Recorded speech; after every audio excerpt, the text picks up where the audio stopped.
They brought their photos, their stories, and their heartbreak to a Texas courtroom. For the first time, those who lost loved ones a chance to confront the people and the company they hold responsible for their loss, Boeing.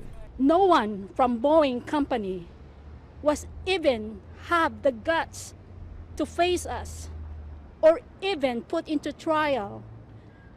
We live in a pain and distress, unstable ground, and yet the murderer walking free, going home to their loved ones. I did not only lost my daughter, I lost my past, my today, my future, my tomorrow. At issue, Boeing's 737 MAX airplane, a 2018 crash in Indonesia killed 189 people. Months later, 157 killed in Ethiopia.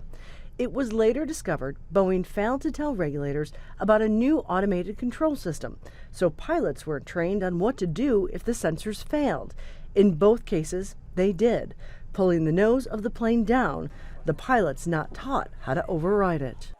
The U.S. Justice Department charged Boeing with one count of conspiring to defraud the government, but promised to drop the charge if Boeing paid $2.5 billion to the airlines, families, and a government fine.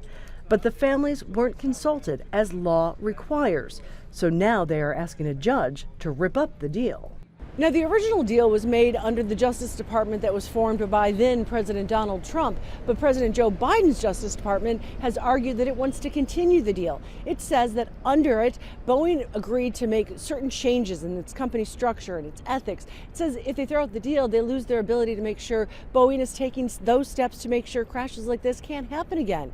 What the families want to see, though, is the judge to appoint his own overseer that they say could do exactly the same thing. These families made their case in court in emotional testimony. Somebody needs to be made accountable. Only then can you have real justice. But others say there could be consequences if people are afraid to admit mistakes in the future. What we try to do is not impose criminal penalties. We want to encourage people to come forward and admit mistakes and then find out what went wrong, why it happened, and then put in mitigation to make sure the tragedy never happens again.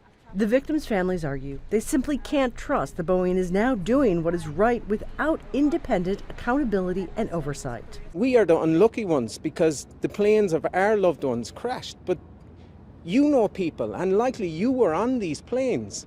So Boeing was playing Russian roulette with your lives as well. A long fight for this day in court, now waiting to find out where it will lead. Patty Culhane, Al Jazeera, Washington.